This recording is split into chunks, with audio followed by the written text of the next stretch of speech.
think we have half an hour, and I would like to explain a little bit more about BREEAM.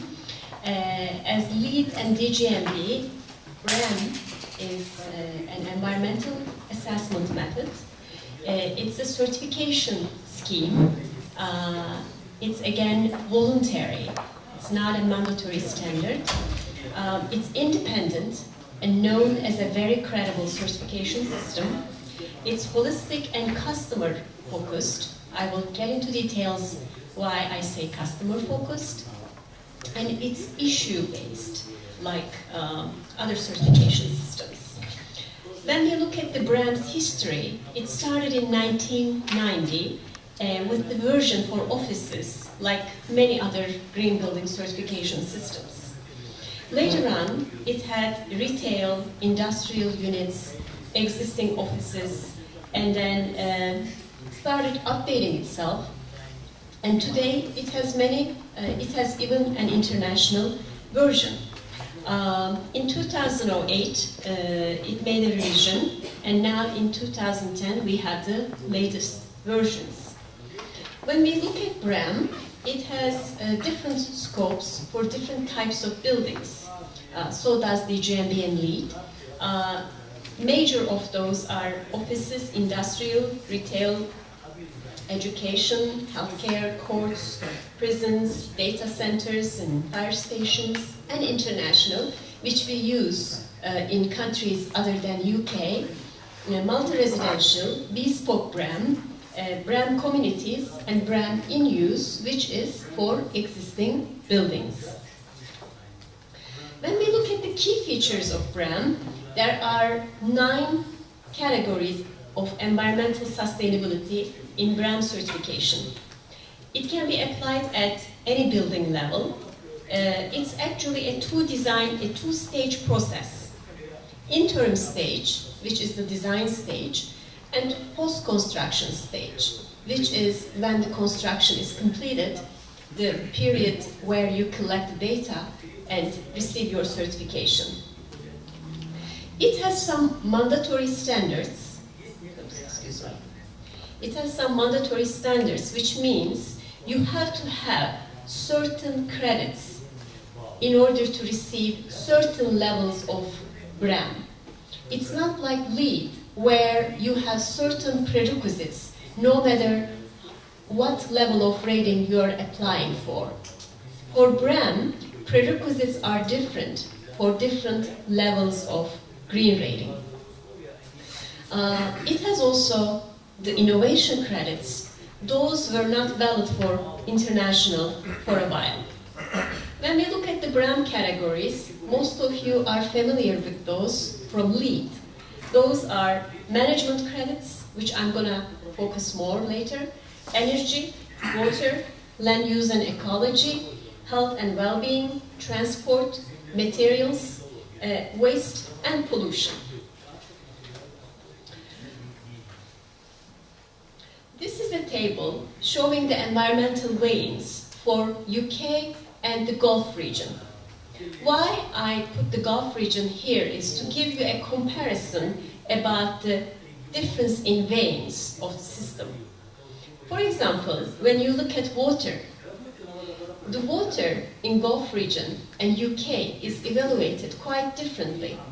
You would expect that different countries have different problems with their natural resources. So you would expect, especially energy and water, changing their weighings in different countries, which makes BREEAM a very smart certification system, because you can localize it. And localizing is very important because our environmental problems are unique to our countries in most of the cases. When you look at how you score in BREEAM, there are minimum standards, as I told you before, and then there are tradable credits. With tradable credits, you can pick and choose. That's why it's difficult to compare these certification systems, because if you're applying for LEED Silver or BREEAM Good, which kind of is at the same level, there are tradable credits on both systems, and you're not picking up the same credits. So it's very hard to compare. It's like apples and oranges. And all these category scores, you add them up and you come up with a final score. And if you receive more than 30%, your project passes the BREEAM criteria, you get a pass. If you receive more than 45, your project receives a BREEAM very good certification. It's more than 55, your project gets very good, more than 70, excellent, and more than 85, outstanding. I have to admit that the number of outstanding buildings who received BREEAM certification are quite few. When we look at the sample final scoring sheet, which we assessors play on a daily basis, all figures in BREEAM to be given in 2 decimal places. This includes all calculations done by assessors. As you see, finally, it gives you a total BREEAM score based on all these calculations, which it does itself. You just have a large Excel score sheet, and you enter your credits manually. You have all the function areas, so it calculates according to areas. It's a pretty sophisticated software behind this certification system. Minimum standards ensure compliance with BREEAM issues, and comparability across schemes and building types are possible. And higher BREEAM rating sought means higher minimum requirements. When you look at the minimum standards, for example, for management 3 credit, there is a construction site impact credit. It's 4 for new build, and it's 3 for fit out. For different systems, it changes its number of credits available, and again, it changes its minimum standards depending on your rating goal. When we look closely to the minimum standards, if you want to get a pass, high-frequency lighting is mandatory, but all the other prerequisites, you don't have to go for it. If you want to go, for example, good, you need to have a building user guide, another credit. So that means for pass, there's only 1 prerequisite. For good, there are 2 prerequisites. Again, for lead, no matter what your green level, you have all the prerequisites mandatory. When we look at the innovation credits, this is a very important credit because it puts people into creating something new to get a credit. This is additional recognition for innovation in the field of sustainable performance. And trust me, this is not an easy point to get. By meeting exemplary level performance requirements for an existing BREEAM issue, of course, more details are available in their manual, and the good thing is their manuals are free. You can download from BREEAM Global's site all the BREEAM manuals. When we look at the exemplary level requirements, I can say there are a few very important ones for us, like construction site impacts and daylighting, VOC-free materials, office space, energy efficiency, and so forth.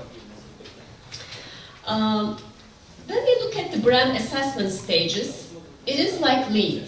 There is a first period, which is the design stage, where you assess the design of the new build, extension or major refurbishment, and then you send all the data and your report to BREEAM, and you get an interim certification.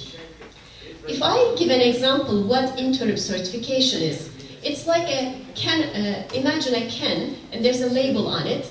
You know what is in it in the can because you read the label, but you cannot know it unless you open the can and look into it. When you get the post-construction certification, it's like opening the can and looking into it. That's the difference. That's why when you receive the interim certification, you can't advertise it like your building received a certification because you didn't open the can yet. You only say, my building is certified after you receive the post-construction certification. This is where assessor sends to BREEAM all the backup materials, so it goes through a quality check, a QA check they call, where you pay a certain amount of fee, and it comes back to assessor with all the mistakes or their feedback. The assessor corrects them, sends it again, and of course the assessor has to be careful not to have more than 10% mistakes, and then the building receives the post-construction certification. When we look at the types of projects that can be assessed in BREEAM, whole new buildings, major refurbishments of existing buildings, new build extensions to existing buildings, a combination of built and existing building refurbishment, new build or refurbishments which are part of a larger mixed-use building, or existing building fit-out. Everyone knows there's a lot of demand for shell and core buildings.